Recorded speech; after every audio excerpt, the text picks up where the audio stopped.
Welcome to Reduce Stress with Exquisite Self-Care. I am so glad you're joining me because reducing stress is the best way we can take care of ourselves no matter what's going on in our lives. And what does it mean to have self-care? Well, what it means is you treat yourself like you'd like to be treated, because you're so busy taking care of other people that we often neglect taking care of ourselves. But when we take care of ourselves, it enables you to care for others. But it starts with taking care of yourself.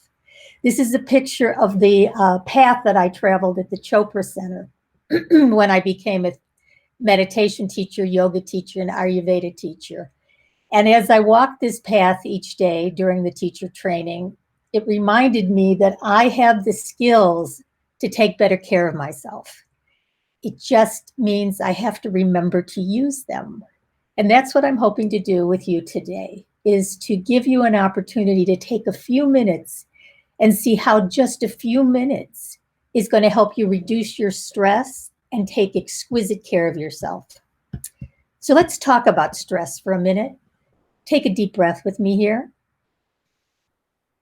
Just think about it for a moment. See what happens to your body, how you tighten, maybe in your jaw or your neck or your back or your stomach. See what happens to your body when you think about the things that are stressing you. And it may be a relationship that you're in. It may be something at work. It might be what's going on in the world today. It might be something that you have to finish that you haven't finished yet. It might be a project that you haven't started yet. Just think about what's causing you stress.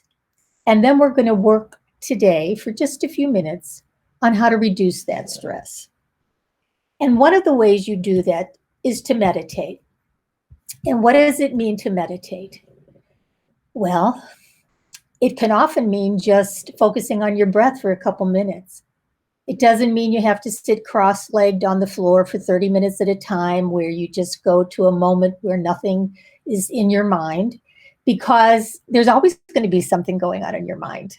You're human, you're alive, you're thinking, and we often think about 60,000 thoughts a day. For those of us, myself included with ADD, I often think I've got 100,000 thoughts a day.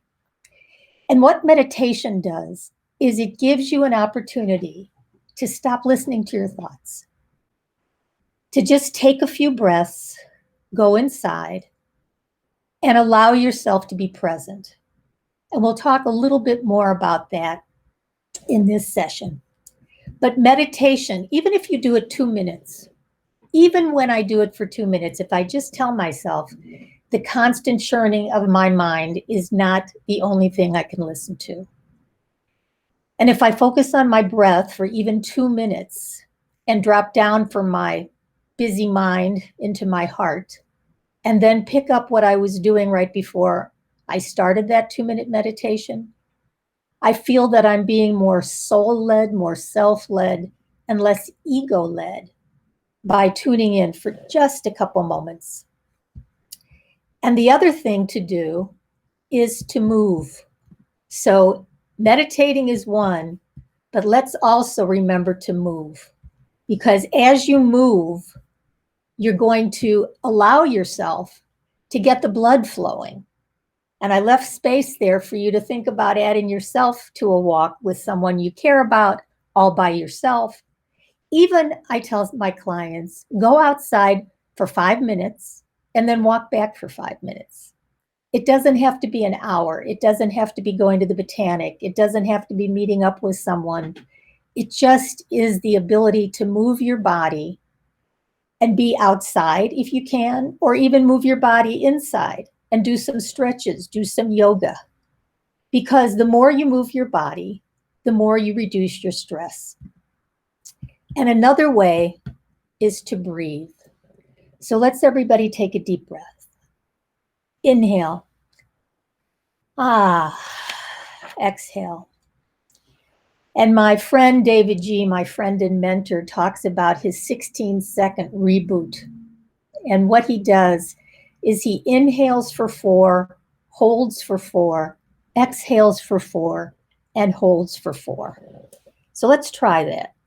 Just inhale. 2, 3, 4. Hold. 2, 3, 4. Exhale. 2, 3, 4. Hold. 2, 3, 4.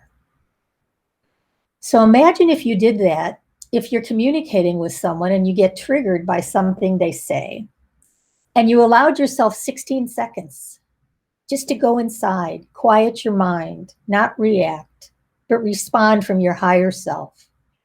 Imagine how much more compassionate our communication could be.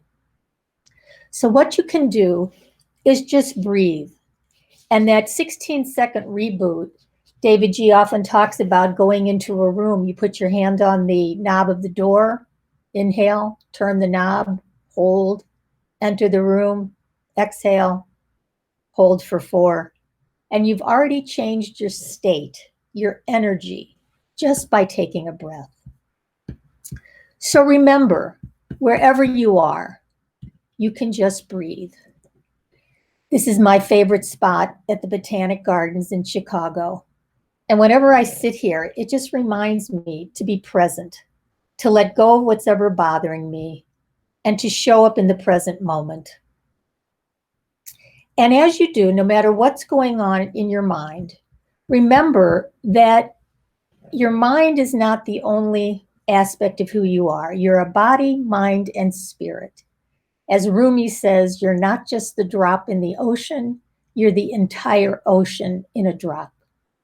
So when you meditate, when you breathe, when you drop down from your head to your heart, you're dropping into that deeper expression of who you are.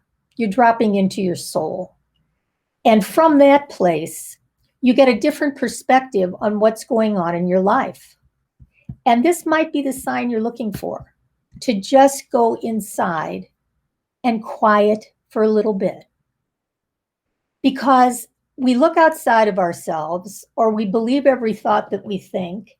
And instead, if we go inside, we're allowing ourselves to get in touch with our ability to compassionately communicate. And what does it mean to compassionately communicate?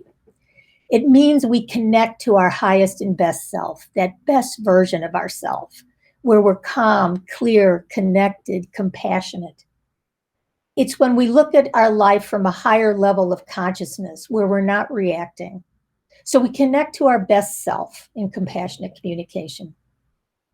And we give ourselves permission to let go of our limiting beliefs. We don't have to believe every thought we think. Byron Katie does some great work with the work. There's a lot of different ways to question your thoughts and create new thoughts. Because when you create a new thought, you create a new feeling. And your feeling can go from stress to peace just by virtue of what you're choosing to think. So you connect to your best self, you let go of limiting beliefs, and you give yourself permission to unburden the pain from the past. So what does that mean?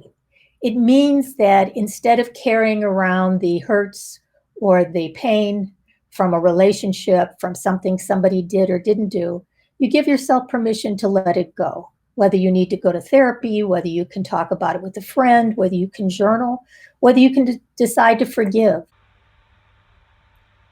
Forgiveness is the way to inner peace, whether you're forgiving someone else or forgiving yourself. It brings your stress level down, it brings more peace in your heart, and it brings an ability to let go of any limiting beliefs or judgments, unburden pain from the past, and relate from your heart. And when you start doing that, when you compassionately communicate with the people in your life, you'll notice your stress reduces because your relationships improve. And you can do that by remembering to be compassionate, accepting, forgiving, and add more peace, love, and joy to your life starting now. So just as a recap, here's a few ways to reduce your stress. Stay grateful for your blessings and keep track of them. When you start to get stressed and you're writing out your list of things that are stressing you, take another moment and write the list out of things that are bringing you joy. And stay in the present moment. Quit looking at the past or projecting into the future. As you stay grateful with awareness, forgiveness, acceptance, and gratitude for yourself and everyone else, you'll see that your stress level starts to decline the more loving, grateful, present you can stay. And then treat yourself nicely each day, each moment. Make a choice to think positively. Make a choice to take care of yourself and your inner child and all the parts of you that are struggling. Go for a walk, 2 minutes out, 2 minutes back, 5 minutes, just do it. And take some stretches. I know if I get on the floor for even a few minutes and stretch, my whole body thanks me because I'm back into my body and out of my mind. Not out of my mind, but back where I need to be so that I can use my mind for the things that are positive and not deliberate on all the things that bring me stress. So you can do it too. Find out what you need to treat yourself nicely, go for a walk, do some movements, and take care of yourself in all the ways that will bring you joy. You can start now to create the next chapter of your life where you're going to be the hero or heroine, and it's going to go the way you'd like it because you're going to respond to stress in a way that brings you calm and peace. And remember, whatever your issue is, love is the answer, and it starts with loving yourself. So all the things we're talking about now is ways to be more loving to yourself, to take time to move, to meditate, to breathe, to journal, to be grateful, and to find that as the next chapter of your life continues, you're going to write a whole new story. And that story is going to be even happier than the one you've had so far, and even more positive in all the ways you'd like it to be. So using compassion for yourself, take good care of yourself, and I'll see you soon. Bye for now.